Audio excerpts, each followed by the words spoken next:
할렐루야. 오늘은 창세기 65번째 말씀입니다. 계속해서 창세기 18장 말씀으로 나누고 있습니다.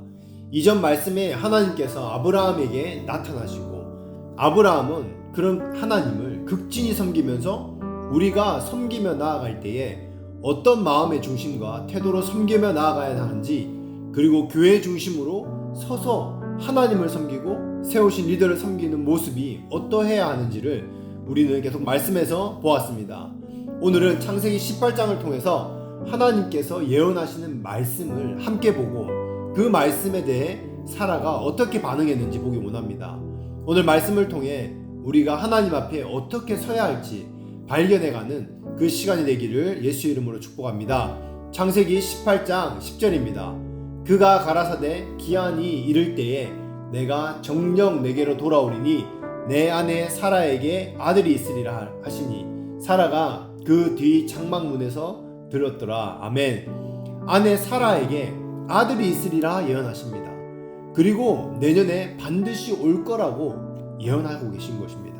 아브라함이 부시중에 나그네를 대접했는데 이것이 하나님을 대접한 것이 되었고, 대접을 받으신 하나님께서는 아브라함을 축복하는 예언을 해주십니다. 물론 이전에도 해주셨던 축복이 동일합니다. 창세기 12장에 큰 민족을 이루고 이름을 창대케 하신다라고 하셨습니다. 그런데 사라의 반응은 어땠습니까? 하나님의 그 축복의 예언을 들은 사라가 12절에 보니까 속으로 웃었다라고 말합니다.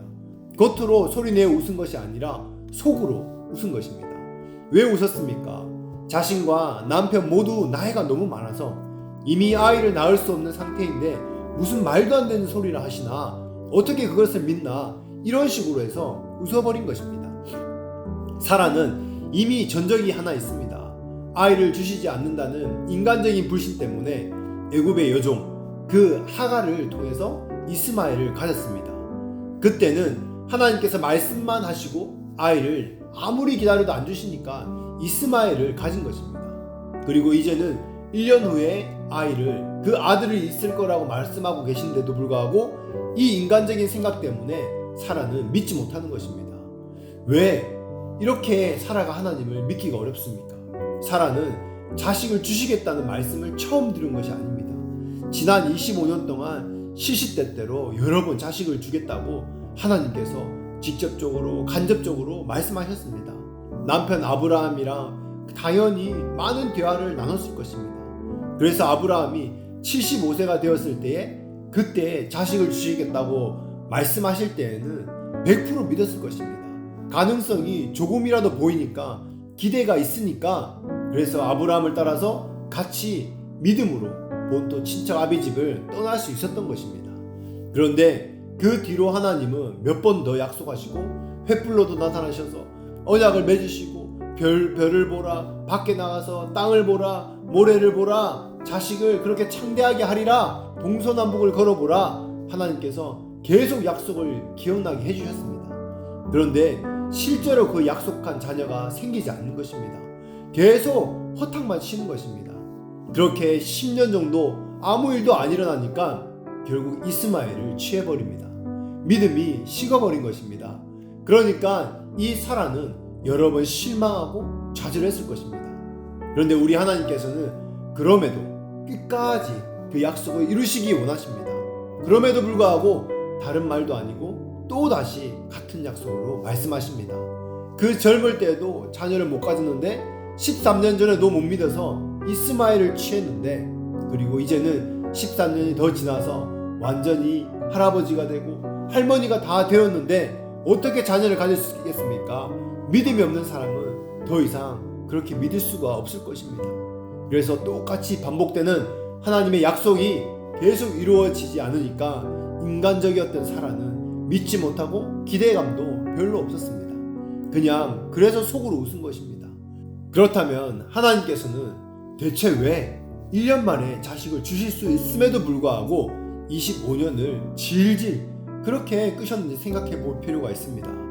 하나님께서는 사라의 믿음을 훈련시키지 않으면 아들을 줄 수 없겠다는 생각을 하신 것입니다. 사라의 이러한 불신앙에 대해서 그 25년이 아니라 그 이상이라도 연단하셨을 것입니다. 하나님께서는 우리의 인간적인 생각과 이성적인 가능성을 통해서 역사하지 않으시기 때문에 그래서 하나님께서는 기다리시는 것입니다. 하나님의 말씀은 믿음으로 순종할 수 있는 사람에게만 순종할 수 있는 것입니다. 아멘. 예수님도 이 땅에 오셔서 하나님과 똑같은 방법으로 사역하셨습니다. 이성적으로 반응할 단계에서는 예수님께서 일하지 않으십니다. 갈릴리 바다에서 밤새도록 고기를 잡는 그 베드로에게 이성적인 생각이 다 포기할 때 그때에 하나님께서 베드로에게 그물을 내리라고 말씀하십니다. 병들어 죽어서 이미 사흘이나 지나 시체가 썩어서 냄새가 나는 그 나사로에게 예수님은 일어나 걸으라고 말씀하십니다. 가나안 혼인잔치 가운데 그냥 맹물을 퍼다가 그냥 연회장으로 서빙하라고 말씀하시는 것입니다. 예수님께서 아무에게나 이렇게 말씀하지 않으십니다. 이성이 살아있는 사람에게는 아무리 말씀하셔도 귀를 가졌어도 하나님의 능력이 되는 그 말씀이 들리지 않기 때문에 받아들이지 않는 것입니다. 그 잘난 내 생각과 내 경험에 하나님의 음성이 무시되는 것입니다. 그래서 아무에게나 그렇게 하지 않으신다는 것입니다. 하나님의 약속이 하나님의 말씀이 들려지지 않으니까 그렇게 1년 만에 주어지지 않는 것입니다. 하나님은 언제든지 아들을 주실 수 있는 분이십니다. 그러나 하나님은 그렇게 우리의 중심을 보기 때문에 하나님께서는 기다리시는 것입니다. 아멘. 그래서 사라의 이런 불신앙으로 인해서 하나님께서 25년을 기다리신 것입니다. 사레가 사라로 바뀌고 아브라함이 아브라함으로 바뀔 때까지 하나님께서 기다려주신 것입니다. 아멘. 사랑하는 여러분, 듣는 귀가 열려지고 말씀을 받는 마음의 문이 열려져서 믿음으로 그 영으로 말씀을 들으시는 여러분 되기를 축복합니다.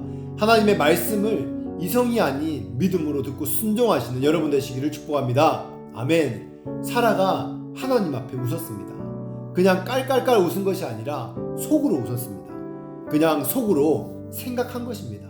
그런데 하나님께서 그렇게 혼자 속으로 그냥 생각한 것을 어떻게 하십니까? 하나님 앞에 한 것과 똑같이 취급하십니다. 내가 속으로 웃고 속으로 말하고 생각했다 하지만 이건 하나님과 상관없어 이렇게 생각할 수 있습니다. 그러나 하나님 편에서는요, 속으로 웃고 속으로 생각한 것을 불신으로 인해서 웃은 것으로 생각하시는 것입니다. 불신앙으로 보시는 것입니다. 하나님께서는 무엇을 보십니까? 바로 우리의 중심을 그대로 보십니다. 그래서 말을 하고 안 하고가 아니라 중심에 품은 그것을 판단하시는 것입니다.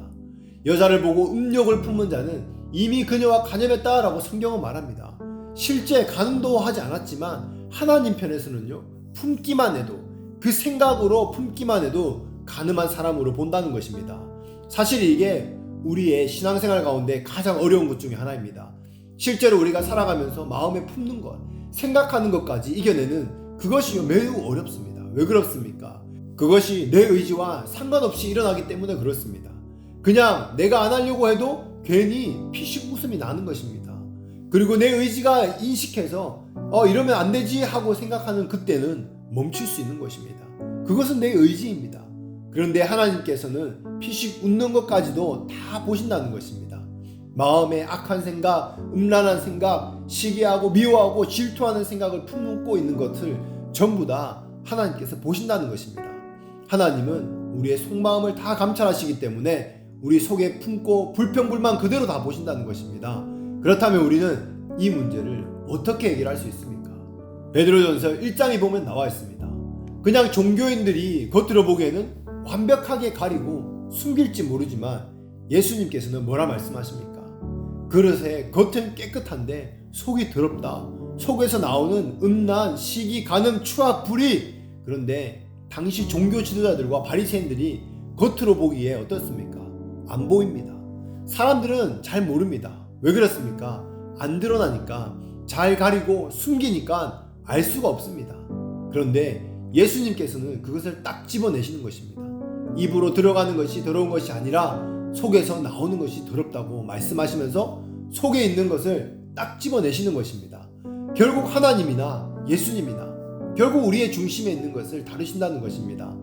사람들은 외모를 보고 겉으로 나타나는 모습, 그 경건한 모습, 보여지는 사역과 그럴싸하고 나이스한 것만 보고 저 사람은 경건하고 대단하다 이렇게 말합니다. 하지만 하나님의 기준은 다릅니다. 종교인들의 한계가 여기서 드러납니다. 더 이상 안 되는 것입니다. 겉으로 하는 것으로 어느 정도까지는 다 숨기는데 결국 속에 품은 것까지는 숨길 수가 없는 것입니다. 우리도 조심해야 하는 부분이 바로 이 부분입니다. 우리가 예수님을 영접하면서 우리의 영이 구원받습니다. 하지만 우리의 신앙생활의 궁극적인 목표가 어디까지 가는 것입니까? 끝까지 구원을 이루는 것입니다. 그리고 에베소서 4장에는 하나님의 형상을 회복하는 것이라고 말씀하고 있습니다. 아멘. 우리의 영이 구원을 받았지만 여전히 우리는 이 땅 가운데 살면서 혼과 육을 가지고 있습니다. 우리의 영은 예수님을 믿고 성령으로 거듭났습니다. 하지만 우리의 영이 구원받았다고 거듭났다고 해서 우리가 한 번에 온전해지지 않습니다. 평생 주님을 모르고 살아오던 나의 삶의 습관과 패턴들이 하루아침에 거룩해지고 온전해지겠습니까? 영이 구원을 받았지만 오늘 일하다가 조금 힘들면 바로 얼굴이 굳어집니다. 영은 구원받았지만 집에서 우리 아이들이 말을 안 들으면 욱하고 성격이 올라오는 것입니다. 나의 영은 구원받았는데 이상하게 교회에서 아직도 나랑 맞지 않는 사람을 만나면 싫어하고 미워하고 그렇게 됩니다. 내가 구원을 받았는지 그 사람이 구원을 안 받았는지 그것을 모르겠지만 불평하고 불만하고 미워합니다. 예수님을 믿었는데 이상하게 내가 아직도 피곤합니다. 아직 육신이 온전히 구원을 아직 받지 못했기 때문에 혼이 여전히 구원을 받지 못했기 때문에 내 생각이 치고 올라오고 잡생각이 들고 나쁜 생각이 들고 더러운 생각, 불의, 음란, 탐욕, 시기, 질투가 혼의 영역 안에서 여전히 일어나는 것입니다. 결국 이 사라의 이 피식 웃는 이 한 번이 다른 게 아니라 혼의 영역이라는 것입니다. 로마서에서 말씀합니다. 육신에 속한 자는 육신의 생각을, 영에 속한 자는 영의 생각을, 육신의 생각은 사망이요 영의 생각은 생명과 평안이니라. 아멘. 영에게 건강 음식을 주면 건강해집니다. 영이 강해지는 것입니다. 그리고 혼에게 다른 것을 주면 혼이 강해집니다. 그리고 육체에게 많은 것을 먹을 것을 주면 육신이 강해집니다. 동일하게 어떤 것에 무엇을 많이 주는지, 무엇을 더 건강식을 주는지에 따라서 영이 강해질 수도 있고 혼이 강해질 수도 있다는 것입니다. 그러니까 자연스럽게 영적인 반응이든 혼적이고 육신적인 반응이 나오는 것입니다. 그런데 이게 하나님은 다 아십니다. 우리는 아니에요, 실수입니다, 어쩌다가 그렇게 어떻게 실수로 한 것입니다, 나는 아닙니다 하지만 하나님 앞에서는 그 외식이 안 통한다는 것입니다. 우리는 어쩌면 몸으로만 외식한다고 겉으로는 드러나지 않으니까 괜찮다고 생각하지만 하나님께서는요, 혼까지 우리의 내면까지 다 들여다보신다는 것입니다. 그래서 우리가 영적인 공동체 안에서 함께 신앙생활을 해야 하는 이유가 여기에 있습니다. 예수님 영접하고 구원받았다, 이제 끝이다 라고 생각할 수 있지만 그것이 아닙니다. 우리 신앙의 궁극적인 목표는 바로 하나님의 형상을 회복하는 것입니다. 그리고 거기서 나홀로 신앙생활하면서 끝이 아니라 하나님께서 세우신 공동체와 함께 그리고 하나님과 동행하며 그분의 뜻을 이루는 것, 이것이 우리가 평생의 끝까지 붙잡고 달려가야 할 믿음의 여정인 줄 믿습니다. 아멘. 로마서 8장에 육신해져서 육신대로 살면 반드시 죽으려니와 영으로서 육신의 생각을 그 행실을 죽이며 살리라. 아멘. 여기서 육신의 행실이 무엇입니까? 이게 바로 혼입니다. 끊임없이 세상에서 생각하는 육신의 생각을 무엇으로 죽일 수 있습니까? 영으로서 계속 죽이는 만큼 혼의 구원을 받게 된다는 것입니다. 할렐루야. 그래서 내 혼이 하나님의 말씀과 같이 생각하면 빌립보서 4장에 나오는 것처럼 종말로 참된 것만 생각하고 거룩한 것만 생각하라. 생각하는 것이 바로 혼입니다. 마지막 때에 종말로 마지막 때에 내 혼이 빌립보서 4장에 나오는 대로 그 아름다운 하나님의 것만 생각하게 되면 이 혼이 구원을 받는 것입니다. 아멘. 신앙생활의 결정이 바로 이것입니다. 이것은 죽을 때까지 끊임없이 이 성화의 과정에 이 신앙생활을 이루어가야 한다는 것입니다. 아멘. 우리의 훈련이 이것입니다. 부정적인 말을 하지 말고 부정적인 생각을 하지 말고 끊임없이 영으로서 육신의 행실을 죽이면 죽인 만큼 죽여지는 것입니다. 그래서 사라는 아직 이것이 부족했고 습관적으로 하나님을 불신하는 생각이 들고 하나님을 조롱하는 그 피식하며 웃는 불신의 웃음이 나오는 이런 모습이 나타나는 것입니다. 하나님을 상대로 사는 사람은 정직한 영을 가질 수 있지만 하나님을 무시하는 사람은 자동적으로 외식하게 됩니다. 내 속마음을 하나님이 모르실 거라고 생각합니다. 그것이 자기가 자기를 속이는 것이지만 하나님을 속이는 행동입니다. 창세기 18장 15절입니다. 사라가 두려워서 승인치 아니하여 가로되 내가 웃지 아니하였나이다. 가라사대 아니라 내가 웃었느니라. 아멘. 하나님의 말씀에 사라가 무엇이라고 말합니까? 내가 웃지 아니하였나이다. 하나님 앞에 사라는요 딱 잡아떼고 있습니다. 겉으로 안 웃었으니까 잡아떼면 되겠다, 평소처럼 그렇게 행동하는 것입니다. 하나님 앞에서는 전혀 이 방법이 통하지 않는 것입니다. 사라가 정말 내면의 중심으로 하나님을 대했다면 하나님이 내가 웃었다 그럴 때에 아브라함처럼 그 앞에 엎드려서 회개하고 하나님께 용서를 구했을 것입니다. 그런데 사라는 아직 하나님에 대한 신뢰함이나 경외함이 없기 때문에 그냥 잡아떼는 것입니다. 나는 안 웃었습니다. 하나님은 뻔히 그것을 알고 물어보는 것인데 거짓말하는 것입니다. 마귀가 우리에게 가장 가까이 있는 모습이 바로 거짓말, 속이는 것입니다. 마귀가 멀리 있는 것 같습니까? 거짓으로 속이는 사람과는 같이 하면 안 되는 이유가 여기 있습니다. 거짓의 영이 바로 사단의 영이기 때문에 그렇습니다. 거짓말하는 자는 유황불에 떨어진다고 계시록에 말하고 있습니다. 그런데 세상 문화가 거짓말을 원체 가볍게 여기기 때문에 그리스도인들도 거짓말하고 속이는 것을 가볍게 여깁니다. 양심에 화인 맞아서 그렇게 행할 수 있는 것입니다. 거짓말을 양심에 아무 가치 없이 말하고 속이는 것을 아무 가치 없이 한다. 그것은 굉장히 심각하게 봐야 하는 것입니다. 말씀을 맺겠습니다. 오늘 하나님은 다시금 자녀를 주실 것이라고 약속하고 축복을 하십니다. 약속을, 언약을 다시 하십니다. 그러나 하나님의 약속 앞에 사라는 웃어 넘어가는 모습을 보입니다. 믿지도 못하고 기다림도 없이 웃는 사라의 모습이 그럴 수 있어 보입니다. 몇십 년을 지나 자녀를 주신다 하셨던 것이 이제는 약속도 소망도 희미해져 버린 그런 모습이 그럴 수 있게 여겨질 수 있습니다. 그러나 중요한 것은요, 사라의 중심이었습니다. 그 믿지 못하고 기대하지 못하고 하나님의 말씀에 웃어 넘어가는 그 모습에는 하나님에 대한 불신앙이 있었습니다.